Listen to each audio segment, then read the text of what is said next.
크게 아멘 합시다. 할렐루야. 오늘도 하나님께서 큰 은혜 주실 줄로 믿습니다.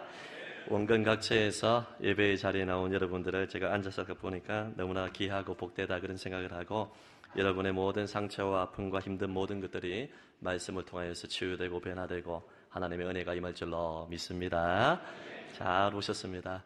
우리 오상보 장은진 집사님도 미국에서 1년 6개월 만에 돌아오고, 우리 지연이 사랑해. 예.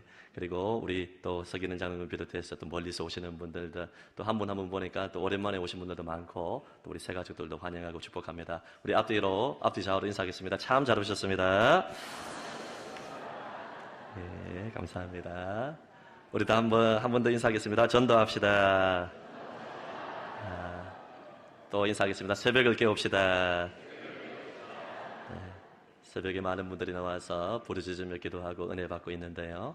새벽에 만나를 먹어야 우리가 하루를 살아갈 수가 있습니다. 그래서 여러분 반경 10km 이내에 있는 분들, 지금 뭐 울산에서도 뭐 김해에서도 명지에서도 멀리서도 오시는 분이 많이 계십니다. 모셔서 일찍 주무시면 됩니다. 오셔서 새벽을 깨우는 성도들이 되었으면 좋겠습니다. 말씀 전하기 전에 광고 한 가지 드리도록 하겠습니다. 우리가 금요일 날 조효련의 월드비전 콘서트가 정말 은혜 가운데 잘 마쳤습니다. 드러머 리노를 비롯해서 아는 딜라이트, 저도 잘 모르는 친구들인데 너무너무 은혜를 많이 받았습니다. 한 800명 정도가 오셔서 큰 은혜 받았습니다. 그리고 마치고 나서 우리가 후원 약정서, 사랑으로 섬기고 나누는 것을 실천하는 시간을 가졌는데, 우리 성도들이 부끄러움이 많아서 그 자리에서 작성하지 못한 분들이 35명 계세요. 그래서 오늘 기회를 드리겠습니다. 오늘 마치고 돌아가실 때 로비에 후원 약정서를 비치해 두도록 하겠습니다. 우리 한 달에 한 번 외식을 하지 아니하면 우리 가난하고 병들고 고통당하는 전 세계 아프리카, 우간다를 비롯해서 케냐, 그리고 동남아 지역에 많은 또 우리 국내 아동들을 도울 수가 있습니다. 여러분께서 꼭 작정해 주셔서 사랑을 실천했으면 좋겠습니다. 올 한 해까지 하시고 내년에는 여러분 자유롭게 하시면 되겠습니다. 그래서 부담으로 생각하지 마시고 따라하겠습니다. 부담이 아니라 사명입니다. 여러분들이 여러모로 많이 후원하시고 섬기는 건 알지만 우리가 올 한 해 우리가 사랑을 많이 실천했으면 좋겠습니다. 그리고 성안교회의 저력을 보여주었으면 좋겠습니다. 제가 월드비전에서 이런 걸 강구한다고 떡볶이 하나라도 대접받은 적이 없어요. 여러분 없는데, 여러분들이 섬기고 나누는 것을 원하기 때문에, 하나님의 복의 통로가 되길 원하기 때문에 이것을 광고를 하고 여러분에게 홍보를 합니다. 여러분께서 실천해 주시기를 부탁을 드리고, 작성 후에 여러분 헌금함에 여러분께서 내어주시면 되겠습니다. 오늘 설교 제목을 따라하겠습니다. 하나님의 무서운 진노. 하나님의 무서운 진노. 설교 제목이 만만치가 않습니다. 로마서 1장 1절에서 16절까지는 인사말입니다. 인사말에 복음의 정의가 나오고, 그리고 복음에 대한 열망들이 나오고, 복음으로 말미암은 유익들이 나옵니다. 핵심 구절이 인사말에 다 나오는데, 오늘은 본론을 시작하면서 하나님의 무서운 진노에 대한 이야기를 하고 있습니다. 깨운치가 않습니다. 하나님의 축복에 대한 이야기를 먼저 하면 좋은데, 여러분 하나님의 무서운 진노를 이야기를 합니다. 그 이유가 뭐냐 하면, 우리가 어떤 몸에 질병이 있다는 것을 깨달을 때, 알고 있을 때, 암덩어리가 있다는 것을 알 때 비로소 치료가 시작이 되는 것입니다. 지금 내 몸에 오장육부에 큰 암덩어리가 있는데도 불구하고 이것을 무시하고 괜찮다 하다 보면 나중에 큰 어려움이 처하는 것처럼, 우리 인간의 실상이 죄로 말미암아 하나님의 무서운 진노 아래에 있다는 것을 깨달을 때 복음의 능력을 알게 됩니다. 하나님을 찾게 되는 것입니다. 그래서 우리는 얼마나 하나님 앞에서 무서운 진노 아래에 있는 존재라는 것을 깊이 깨달으면 깨달을수록 죄에 대한 심각성과 이 자각을 깨달을 때 그때 복음을 찾게 됩니다. 여러분, 하나님의 진노에 대해서 가장 개념을 바로 세운 사람이 마르틴 루터라고 볼 수가 있는데, 루터가 무서운 하나님에 대한 잘못된 오해가 있었죠. 하지만 여러분, 루터가 죄에 대한 죄의식과 죄책감으로 말미암은 그 고통이 있었기 때문에 복음을 찾게 되었고 예수님을 붙잡게 된 것입니다.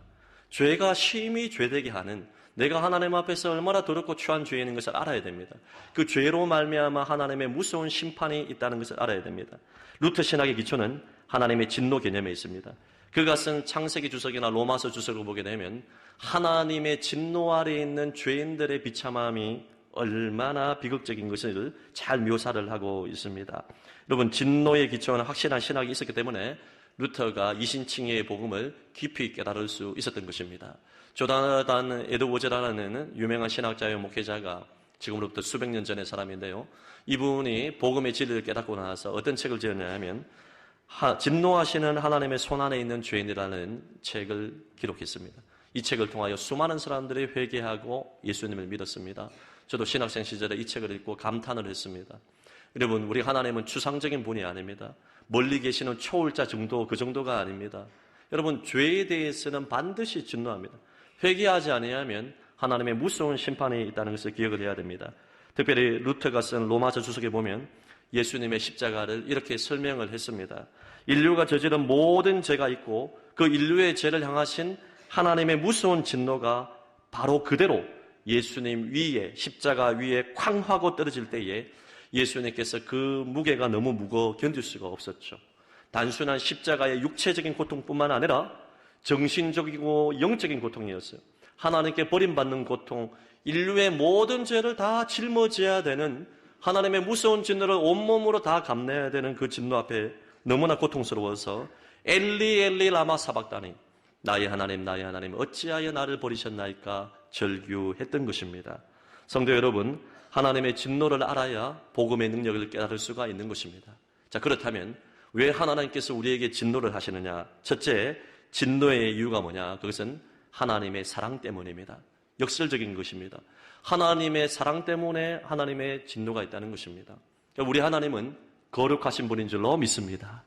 우리 하나님은 완전하신 분입니다. 흠과 티가 없으신 분입니다. 그분은 오염되지 않은 분이십니다. 완벽하신 분이십니다. 전지전능하시고 여러분 무소부재하시고 완벽하시고 거룩하신 분입니다. 그 하나님의 이 거룩함이 있기 때문에 하나님은 죄를 용납할 수가 없는 것입니다. 그리고 여러분, 하나님의 사랑으로 인하여서 하나님은 반드시 심판할 수밖에 없는 것입니다. 공의와 사랑의 측면이 있다는 것을 기억을 해야 됩니다. 여러분, 성경 속에서 하나님의 사랑을 무엇이라고 생각합니까? 죄를 지어도 괜찮다, 괜찮다. 욕망대로 살아도 괜찮아. 네가 원하는 대로 자유의지대로 살아라. 여러분, 이것이 허용하는 것이 사랑일까요? 내 자식이 지금 악의 길로, 멸망의 길로 가고 있는데 괜찮다, 괜찮다 말하고 있는 그런 부모는 여러분 없을 것입니다. 우리의 어린 자녀가 뜨거운 곳에 손을 대게 되고 여러분 무서운 뱀에게, 여러분 독이 있는 독사에게 손을 대게 되면 여러분 손을 때려서라도 가까이 하지 못하게 하는 것이 사랑이 아니겠습니까? 엘리 제사장을 보십시오.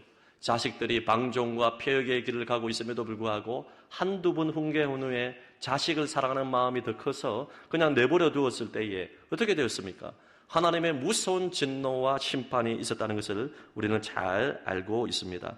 하나님은 죄인은 사랑하지만은 죄에 대해서는 단호하신 분임을 기억을 해야 됩니다. 하나님께서 죄를 얼마나 싫어하시느냐?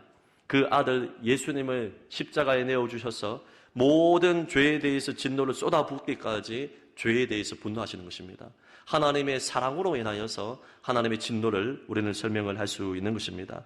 여러분, 하나님께서 독생자 예수 그리스도, 외아들 예수 그리스도를 십자가의 화목제물로 하나님이 삼으셔서 하나님께서 우리가 받아야 될 모든 저주와 심판, 죄값을 그 아들 예수님께 화목제물에게 쏟아부었다는 사실을 기억을 할 때 우리는 하나님의 진노의 속성을 깨달을 수가 있는 것입니다.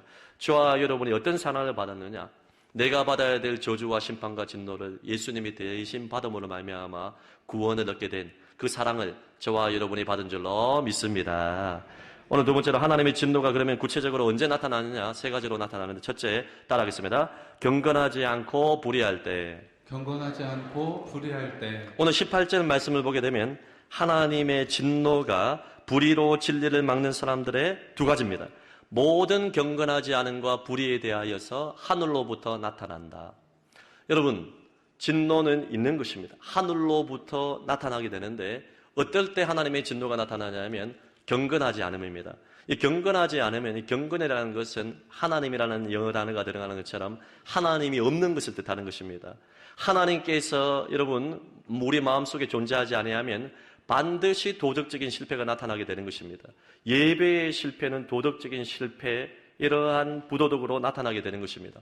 오늘 본문에 보게 되면 여러분 경건하지 않음으로 말미암아, 이것을 다른 말로 하면 오늘 24절과 28절에 나와 있는 것처럼 하나님을 마음에 두기를 싫어하고 하나님을 밀어낼 때 온갖 경건하지 않음이 나타난다는 것입니다. 10계명으로 나타내면 1계명에서 4계명, 하나님과 관련된 것입니다. 하나님을 밀어내고 하나님 없이 살아갈 때 우상 숭배를 하게 됩니다. 경건하지 않음으로 말미암아 하나님의 심판이 나타나게 되는 것이죠. 그리고 불의가 뭐냐? 이 불의는 사랑과 사랑과의 관계 속에서 짓는 죄, 5계명에서 10계명을 뜻하는 것입니다. 우리의 마음의 중심에 하나님을 몰아내고 말씀을 멀리하게 되면 반드시 5계명에서 10계명, 부모에게 불순종하고 살인, 간음, 도둑질, 온갖 탐욕들이 나타나게 되는 것입니다. 여러분, 우리가 하나님을 떠나게 되면 반드시 불의의 죄를 짓게 되는 것입니다. 흔히들 본능으로 살아가는 사람을 향하여서 우리는 짐승 같다 이야기를 하지 않습니까? 뉴스를 보게 되면 토막살인이나 여러 가지 강도, 살인 강도, 여러 가지 이런 끔찍한 일들을 보게 되면 어이구 금수 같은 놈아, 짐승 같은 놈아 말을 하는데 제가 우스갯소리입니다. 짐승들이 그 이야기를 듣고 상당히 기분을 나빠한답니다. 내가 어떻게 인간과 같다 이렇게 기분 나빠한다는 것이면 짐승의 세계에서는 여러분 본능으로 살아가서 호랑이나 사자가 다른 약한 동물을 잡아먹는 것은 본능이에요. 짐승의 세계에서는 강도, 강간이 없습니다. 사람은 여러분 뉴스를 보십시오. 우리 마음의 욕구를 보십시오. 하나님이 원하지 않는 선을 넘는 경우들이 얼마나 많이 있습니까? 짐승들은 약한 동물을 잡아먹을 때도 배가 차게 되면요 먹지 않습니다. 더 이상 사냥하지 않습니다. 사람은 그렇지 않아요. 어떤 사람이 연구를 했답니다. 뭐 그런 걸 왜 연구하는지 모르겠는데 돼지 아십니까 여러분? 마음껏 음식을 많이 먹고 막 배설물도 많이 먹는 돼지의 위를 딱 갈라가지고 연구를 해보니까 돼지가 마음껏 무언가를 먹고 나서 이제 음식을 찾지 않을 때 그 위를 보니까 10%에서 20%가 남아있다는 것입니다. 절제할 줄 안다는 것입니다. 근데 사람은 어떻습니까? 우리 뷔페 가서 35가지를 위를 가득 채우고 식도까지 채우고 나서도 토하고 또 먹지 않습니까? 로마 시대는 실제로 그렇다면 여러분 향약에 취해가지고 뭐 모든 고기와 음식류를 다 먹고 또 토해서 또 먹고 이게 어리석은 것이 인간입니다. 그러니까 짐승들이 기분을 나빠한다는 것입니다. 사람이요 얼마나 미련하고 마음이 허망한지 모르겠습니다. 경건하지 않고 불의할 때 여러분 반드시 하나님의 심판이 있습니다. 욕망에는 브레이크가 없습니다. 여러분 죄에 중독되고 습관적인 죄를 짓는 사람들 죄 지으면 무언가 찜찜하고 양심의 가책이 있고 하나님의 진노가 있다는 것을 어렴풋이 알고 있음에도 불구하고 우리는 죄를 짓는 것 경건하지 않고 불의할 때 하나님의 진노가 있습니다. 두 번째로 자신이 죄인인 줄을 알면서도 하나님께 나아가지 않을 때 하나님의 진노가 있습니다. 우리 21절 말씀을 보게 되면 이런 말씀이 있는데요. 하나님을 알되 하나님을 영화롭게도 아니하고 감사하지도 아니하고 오히려 그 생각이 허망하여지고 미련한 마음이 어두워졌나니 하나님을 어렴풋이 압니다. 오늘 본문에 나와 있는 것처럼 창세로부터 지은 이 지구 우주를 보게 되면 하나님의 창조 솜씨를 알게 됩니다. 일반 은총을 통하여서 하나님의 살아계심을 양심으로 느끼게 됩니다. 사람의 창조를 보게 되면 여러분 이것은 하나님의 신비가 아니고서는 하나님이 존재하지 않고는 있을 수 없는 일이기 때문에 하나님을 어느 정도 어렴풋이 압니다. 그럼에도 불구하고 알고 있음에도 불구하고 창조주 하나님을 섬기지 아니하고 감사하지 아니하고 그 생각이 허망하여지고 미련한 마음이 어두워졌다는 것입니다. 여러분 자신이 죄인인 줄을 알면서도 하나님께 나아가지 않는 사람들은 중독자와 같습니다. 마약 중독자들이 순간적인 쾌락을 이기지 못해서 그 마약을 딱 흡입을 할 때 그 주사를 딱 맞을 때 이 마약이 나를 망친다는 것을 알아요. 그럼에도 불구하고 쾌락을 이기지 못하고 그 생각이 허망해지고 마음이 어두워져서 죽음의 길로 가지 않습니까? 여기 가운데서 예수를 믿은 지 얼마 되지 않아서 또 끊지 못하여서 술 중독이 되고 또 담배에 또 이렇게 취한 분들이 계실 것입니다. 초신자들은 여러분 술, 담배를 하더라도 와서 은혜 받고 건강과 또 하나님의 말씀에 의하여서 좀 멀리하면 됩니다. 술, 담배 한다고 교회만 안 돼? 그렇게 말하면 안 됩니다. 그런데 한번 생각해 보십시오. 술이 중독이 되고 담배를 계속 피게 되면 폐가 상하고 오장육부가 상한다는 것을 우리가 압니다. 그럼에도 불구하고 순간적으로 주는 그 위안을 잊지를 못하여서 이 술, 담배에 중독되는 것 이것이 바로 하나님을 알되 하나님을 영화롭게 하지 않는 일례가 될 수 있다고 저는 생각을 합니다. 성도 여러분, 우리가 허망하여져서 마음이 어두워져서 하나님을 찾지 않고 하나님을 알되 하나님을 영화롭게 하지 아니하면 반드시 하나님의 무서운 진노가 있다는 것을 알아야 됩니다. 세 번째는 언제 하나님의 진노가 나타나느냐? 우상을 섬길 때 나타나게 되는 것입니다. 22절과 23절에서 이야기하고 있지 않습니까? 하나님만 섬기고 경배하고 무릎을 꿇어야 되는데 우리가 새와 짐승과 동물의 모양의 나무와 돌로 조각을 만들어서 그것에 어리석게 절하는 것 여러분 얼마나 미련합니까? 여러분, 우상은 단순히 우리가 어떤 나무 조각에 절하는 그 정도가 아닙니다. 나무 조각과 돌 조각에 절을 한다는 것은 내 욕망을 이루어 달라는 내 욕망이 분출되는 것입니다. 그 나무 조각과 어떤 돌 조각을 실제로 하나님으로 섬기는 것이 아니라 내 욕망을 신으로 섬기는 것입니다. 그 나무 조각과 돌 조각에게 내 소원을 빌어서 그분의 인격성에 대해서는 전혀 관심도 없고 내 욕망만 이루어지면 된다는 것, 이것이 우상입니다. 우상은 정욕이 표현된 것입니다. 여기 계신 분들 가운데서는 어떤 나무 조각이나 돌 조각을 향하여서 절하는 분은 거의 없을 것입니다. 그렇지만 내 마음의 정욕에 이끌림 받아서 내 자신을 섬기고 욕망에 이끌리는 삶을 살아가면 그 사람이 바로 우상입니다. 우상을 섬기는 것입니다. 돈을 하나님보다 더 사랑한다.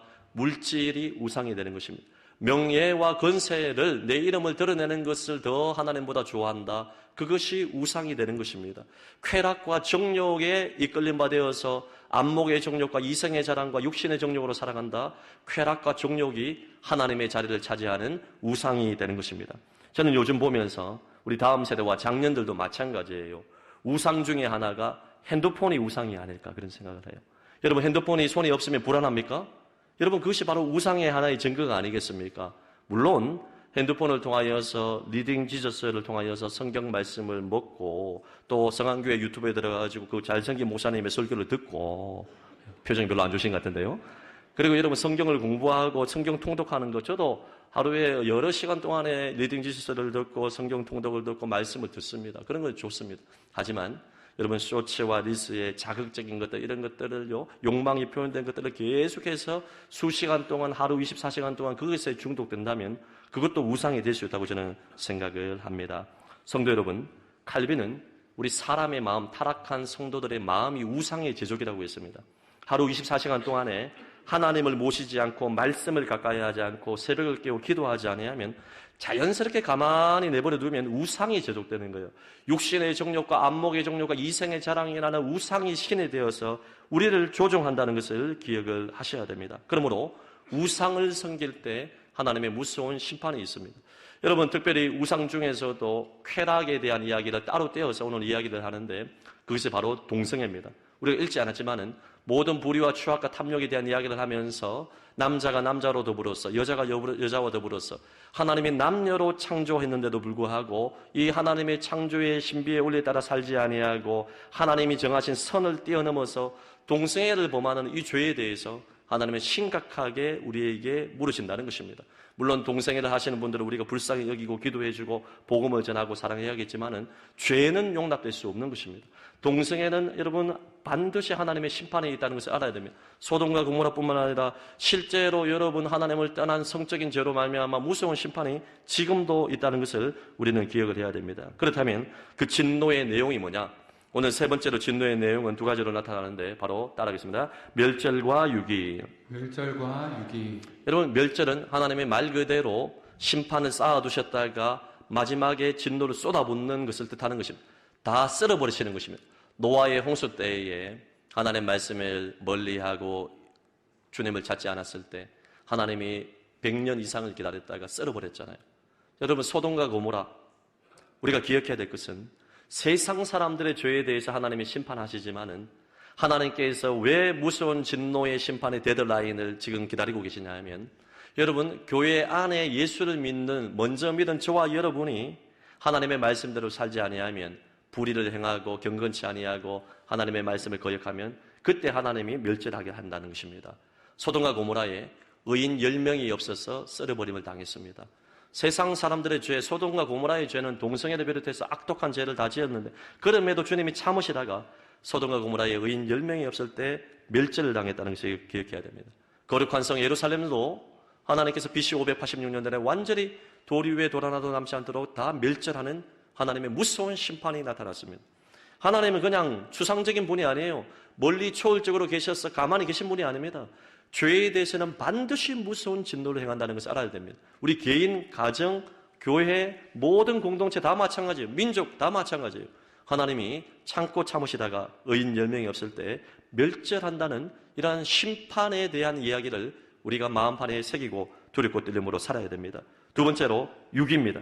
어떤 측면에서 멸절보다 더 무서운 것, 가만히 내버려 두는 것입니다. 오늘도 우리가 죄짓게 되었을 때 사람들이 하나님을 마음에 두기를 싫어하며 하나님이 상실한 마음대로 그대로 내버려 두사, 이것이 바로 심판이에요. 그 상실한 마음대로 내버려 두니까 합당하지 못한 온갖 불의, 추악, 탐욕, 동성애를 비롯한 죄를 범하게 된다는 것입니다. 하나님을 마음에 두기 싫어하니까 하나님이 심판으로서 그대로 내버려 둔다는 것입니다. 우리 부모님들이 자녀를 양육할 때 여러분 그렇게 훈계했는데도 여러분 잘 안 되면 어떻게 합니까? 네 마음대로 해라. 하고 싶은 대로 해라. 잘한다. 이 잘하는 것입니까? 이게 실제로? 그렇지 않잖아요. 여러분 네 마음대로 해라. 너무너무 마음이 상한 것입니다. 사랑의 반대말은 미움이 아니라고 생각합니다. 사랑의 반대말은 무관심이에요. 무관심이 하나님의 가장 큰 저주라는 것을 기억을 해야 됩니다. 정욕에 내버려두고 욕심에 내버려두어서 사람 이하의 짐승 같은 삶을 살도록 하나님이 내버려두는 그 자체가 하나님의 무서운 심판이라는 것을 알아야 됩니다.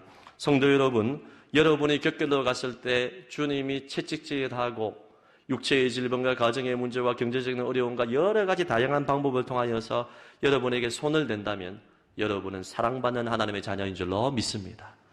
회개하라는 하나님의 징계의 회초리라는 것을 기억을 하셔야 됩니다. 성도 여러분, 우리는 기억을 해야 됩니다. 우상은 아무것도 아니에요. 23절, 24절, 25절에 쭉 나오면서 그들이 하나님의 진리를 거짓 것으로 바꾸어서 피조물을 조물주보다 더 경배하고 곁길로 가며 멸망의 길로 가지만은 마지막 결론은 주는 곧 영원히 찬송할 이시로다. 할렐루야. 하나님만이 우리가 섬길 대상인 줄로 믿습니다. 결론을 맺도록 하겠습니다. 우리는 오늘 본문을 통하여 진노하시는 하나님에 대해서 다루어 보았습니다. 저의 입술의 둔함과 설교자의 한계로 말미암아 하나님의 무서운 진노에 대해서 제가 다 이야기하지 못한 것도 있을 것입니다. 제가 어떤 행동을 한다고 여러분 느끼겠습니까?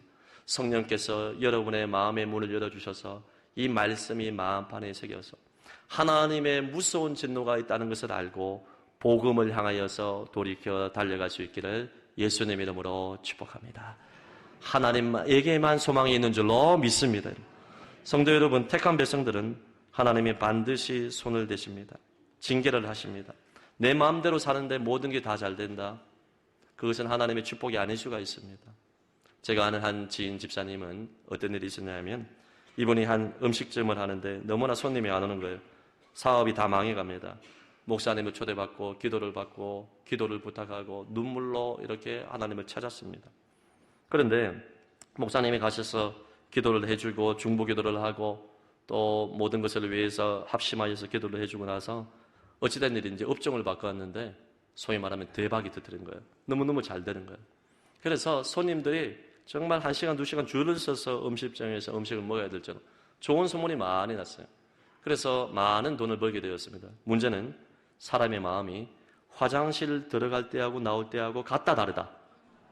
우리들은 같기를 바랍니다, 여러분. 성안의 교우들은 같을지어다. 죄송한 말씀이지만 대부분이 달라요. 화장실 들어갈 때하고 나올 때 마음이 달라요. 이분이 그렇게 주님을 찾고 기도를 부탁하고 예배 생활을 잘했는데 이 모든 것이 잘 되니까 주님을 잊어버렸습니다. 주일 성수도 없고 예배 생활도 없고 기도하지도 않고 목사님이 신방을 가면 오지 말라고 하고 문전박대를 하고 그전에는 그렇게 부탁을 했는데 문전박대를 하고 그래서 계속해서 겉으로 봤을 때는 승승장구를 했습니다. 이것이 과연 하나님의 축복일까요? 여러분, 하나님의 축복이 맞겠죠. 하지만 그 이후에 결국에 하나님을 찾지 않는다면 그것은 무서운 하나님의 진노가 될 수 있다는 것을 기억을 하셔야 됩니다. 저는 새벽기도 할 때마다 여러분들의 사업, 직장, 가정, 자녀를 위해서 정말 잘 되기를 기도합니다. 그것이 바로 부모의 마음이고 목자의 마음이고 목사의 마음이고 우리 모든 교우들의 마음 아니겠습니까? 잘 돼서 축복의 통로, 은혜의 통로, 사명자로 월드비전을 비롯해서 우간다 선교 또 복음 전도를 위해서 가난하고 병든 자들을 위해서 쓰임받는 주님의 종이 될 수 있도록 축복해 주시옵소서. 간절히 기도합니다. 열심히 기도합니다. 실제로 제 소망입니다. 그런데 여러분이 만약에 잘 되고 형통하고 가정이 잘 풀려서 여러분이 정상 궤도에 섰다 할지라도 그때 주님을 잊어버리면 그것이 하나님의 무서운 진노가 될 수 있다는 것을 기억하고 정신을 바짝 차려야 됩니다. 하나님께서 우리를 위해서, 나를 위해서 독생자를 주시기까지 십자가에 내어주기까지 우리를 사랑하셨는데 그 사랑에 하나님께서 우리가 잘못된 길을 갈 때 회초리를 드시고 매를 친다는 것은 여전히 우리에게 소망이 있다는 것이고 하나님이 우리를 붙들고 계신다는 증거입니다. 우리가 잘 가고 있음에도 불구하고, 우리가 하나님을 멀리하고 있음에도 불구하고 하나님이 가만히 내버려 둔다. 하나님이 무서운 유기의 심판이 있다는 것을 알아야 됩니다. 오늘 말씀을 듣는 저와 여러분은 이제는 우리를 진리의 길로 인도하시는 그 하나님을 바라보고 우상을 섬기고 불경건하고 불의하고 그리고 하나님을 멀리 몰아내는 이 삶에서 돌이켜서 이제는 깨어 정신을 차리고 영적인 삶을 살고 하나님과 교제하며 하나님의 말씀 안에 살아야 될 줄로 믿습니다. 물고기가 물을 떠나면 죽습니다. 순간적으로 이 세상을 바라보면서 눈이 떠여져서 모든 걸 바라보는 것 같지만은 이제 몇십 초가 지나고 나면 죽는 것처럼 우리가 이 세상 쾌락에 사로잡혀 중독에 눈멀어서 하나님을 멀리하며 순간적으로 잘 되는 것 같지만 그것이 아니에요. 영원한 하나님을 잊어버리게 되면 하나님의 무서운 진노의 심판밖에 없다는 것을 기억해야 됩니다. 하나님의 무서운 진노가 떨어지기 전에 하나님께로 돌이켜 주님 안으로 돌아오시기를 축복합니다. 그리고 하나님의 무서운 진노 아래에 있는 불신 가족들과 이웃들과 친구들과 이웃 사람들에게 예수 그리스도의 복음의 능력을 선포하여서 하나님의 무서운 진노가 떠나가고 그들이 구원받는 하나님의 자녀가 될 수 있도록 복음을 선포하는 삶을 살아가시기를 예수님 이름으로 축복합니다. 들은 말씀 기억하며 우리 한번 찬양할까요? 주의 도를 버리고 헛된 꿈을 쫓